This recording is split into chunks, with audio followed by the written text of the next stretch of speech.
Bismillahirrahmanirrahim. Assalamualaikum warahmatullahi wabarakatuh. Perkenalkan, nama saya Dan Ananda.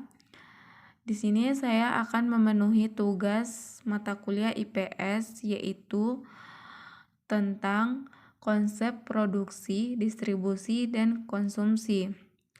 Baiklah, di sini saya akan melangsungkan materi. Sesuai dengan kodrat manusia sebagai makhluk monopluralis, mempunyai keinginan atau kebutuhan yang bermacam-macam kebutuhan orang satu berbeda dengan kebutuhan orang lain. Selain itu, kebutuhan manusia senantiasa bertambah baik dalam jumlah maupun kualitasnya. Kebutuhan manusia dapat dikelompokkan menjadi beberapa macam, yaitu: 1. Menurut intensitasnya, tingkat kepentingannya. Berdasarkan intensitasnya, kebutuhan manusia dapat dibedakan menjadi kebutuhan primer, sekunder, dan tersier. 2. Menurut jangka waktunya. Pertama, menurut jangka waktunya, kebutuhan manusia dapat dibedakan menjadi kebutuhan sekarang, kebutuhan masa yang akan datang, dan kebutuhan yang tidak menentu. Kebutuhan sekarang adalah kebutuhan yang tidak dapat ditunda, sedangkan kebutuhan yang tidak tertentu waktunya merupakan kebutuhan yang tidak diperkirakan sebelum, sehingga kebutuhan bersifat mendadak, misalnya kebutuhan yang disebabkan adanya kecelakaan, kematian, sakit, dan sebagainya. Ketiga, kebutuhan menurut sifatnya. Menurut sifatnya, kebutuhan manusia dapat dibedakan menjadi kebutuhan jasmani dan kebutuhan rohani. Contoh kebutuhan jasmani adalah makanan, minuman, pakaian, rumah, sedangkan kebutuhan rohani adalah kebutuhan yang berhubungan dengan jiwa. 4. Menurut subjek yang membutuhkan. Kebutuhan berdasarkan subjek yang membutuhkan dapat dibedakan menjadi kebutuhan individu dan kebutuhan secara kelompok. Kebutuhan individu antara yang satu dengan yang lain tidak sama, sedangkan kebutuhan kelompok ditujukan untuk kepentingan bersama. Langsung saja, produksi. Pengertian produksi. Pengertian produksi dapat dibedakan menjadi dua, yaitu dalam arti sempit, dalam arti luas. Dalam arti sempit, yang dimaksud produksi adalah setiap kegiatan atau usaha untuk menghasilkan barang, sehingga jika tidak ada wujud barang dihasilkan, maka kegiatan itu tidak termasuk produksi. Sedangkan dalam arti luas, yang dimaksud dengan produksi adalah setiap kegiatan atau usaha untuk menciptakan atau mengingatkan nilai kegunaan suatu barang. Suatu barang dikatakan memiliki nilai kegunaan apabila barang tersebut dapat memenuhi kebutuhan manusia. Kedua, faktor-faktor produksi. Barang dan jasa yang digunakan sebagai alat pemuas kebutuhan manusia sebagai besar harus diproduksi. Untuk memproduksi barang dan jasa diperlukan faktor-faktor produksi. Adapun yang dimaksud dengan faktor produksi adalah sesuatu yang diperlukan dalam melakukan proses produksi. Faktor-faktor produksi tersebut adalah sebagai berikut. A. Sumber daya alam. Yang dimaksud sumber daya alam adalah segala sesuatu yang disediakan oleh alam yang dapat digunakan manusia dalam memenuhi kebutuhan. Sumber daya alam ini dapat berupa tanah, pasir, hewan, bahan-bahan tambang, dan sebagainya. Sumber daya manusia. Yang dimaksud sumber daya manusia adalah kemampuan atau usaha manusia, baik yang berupa jasmani maupun rohani, yang digunakan untuk meningkatkan nilai guna suatu barang. Sumber daya manusia dapat dibedakan menjadi dua, yaitu tenaga kerja rohani dan tenaga kerja jasmani. Tenaga kerja rohani yaitu tenaga kerja yang dalam melakukan pekerjaan dengan menggunakan pemikiran, misalnya seorang pemimpin, perusahaan, penganggaran, dan sebagainya. Tenaga kerja jasmani yaitu tenaga kerja yang dalam melakukan pekerjaan banyak menggunakan kemampuan fisiknya, antara lain buruh, kulit, tukang becak, dan pesuruh. Sumber daya modal.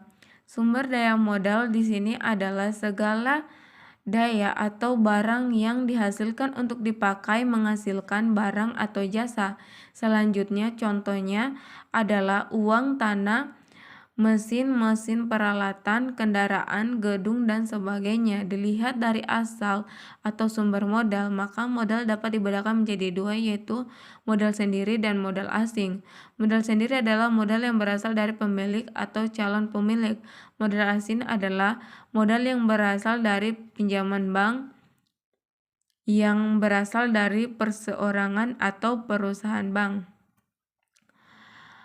D. Keterampilan pengusaha.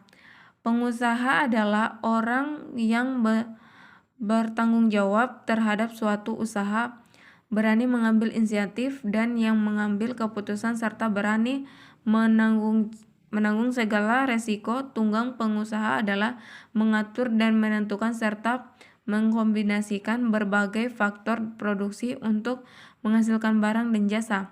Oleh sebab itu, seorang pengusaha perlu memiliki keterampilan pengkombinasian faktor produksi alam, tenaga kerja, dan modal untuk menghasilkan barang dan jasa. B. Distribusi. 1. Pengertian distribusi. Distribusi adalah semua kegiatan untuk menyalurkan atau memindahkan barang jasa dari produsen ke konsumen. Produsen adalah mereka yang menghasilkan barang dan jasa, sedangkan konsumen adalah mereka yang menggunakan atau memakai barang dan jasa. Fungsi distribusi. Sebagai besar barang yang dihasilkan oleh produsen agar sampai ke tangan konsumen memerlukan proses yang panjang. Tempat tinggal konsumen tidak selalu berada dalam satu wilayah dengan produsen. Tempat tinggal konsumen tidak sama tetapi terpisah-pisah. Oleh karena itu, untuk menyampaikan barang-barang dari produsen ke konsumen, kegiatan distribusi sangat penting. Tanpa adanya distribusi, barang-barang dihasilkan tidak akan sampai ke konsumen. Dengan demikian, fungsi distribusi adalah A. Menyalurkan barang-barang dari produsen ke konsumen, dan B. Membantu memperlancar pemasaran sehingga barang-barang yang dihasilkan produsen dapat segera terjual kepada konsumen. 3. Saluran distribusi. Saluran distribusi yang sekarang ini kita jumpa dapat dibagi menjadi dua, yaitu saluran langsung dan saluran tidak langsung. Saluran distribusi tersebut dapat dijelaskan sebagai berikut. Saluran distribusi langsung dari produsen ke konsumen biasanya hanya sedikit barang yang dipisahkan secara langsung. Misalnya, seorang petani penjual berasnya kepada konsumen dengan cara dibawa sendiri ke pasar, atau peternakan menghasil susu menjualnya sendiri dengan cara pergi ke rumah dengan sepedanya. Dan B. Saluran tidak langsung yang dibagi menjadi dua, yaitu dari produsen ke pengencer ke konsumen dan dari produsen ke grosir ke pengencer ke konsumen. 4. Lembaga-lembaga distribusi. Keberadaan lembaga distribusi sangat penting dalam kegiatan ekonomi karena melalui lembaga distribusi inilah barang produksi dari produsen dapat dijual ke konsumen. Adapun lembaga-lembaga distribusi itu adalah sebagai berikut: A. Grosir, B. Agen, C. Pedagang enceran. 5. Alat-alat distribusi. Untuk memperlancarkan pelaksanaan distribusi diperlukan alat-alat, yaitu alat-alat pengangkut. Alat-alat pengangkut berguna untuk memindahkan atau menyalurkan barang dari satu tempat ke tempat lain. Alat-alat penyimpan. Gudang diperlukan untuk menyimpan barang yang belum terjual serta untuk kemampuan barang yang belum tersalurkan. Alat-alat promosi. Promosi sangat penting dalam perdagangan, yaitu usaha untuk memperkenalkan barang-barang kepada masyarakat umum. C. Konsumsi. Pengertian konsumsi. Konsumsi adalah tindakan manusia untuk mengurangi atau menghabiskan guna suatu barang. Selama masih hidup, manusia memerlukan konsumsi, baik yang tinggal di daerah pedesaan maupun yang tinggal di perkotaan. Secara garis besar, barang konsumsi dapat dibedakan menjadi dua, yaitu A. Barang konsumsi yang digunakan habis dalam satu kali pemakaian sehingga setelah digunakan, barang tersebut menjadi tidak berguna lagi. Sebagai contoh, makanan, minuman, buah-buahan, dan sebagainya.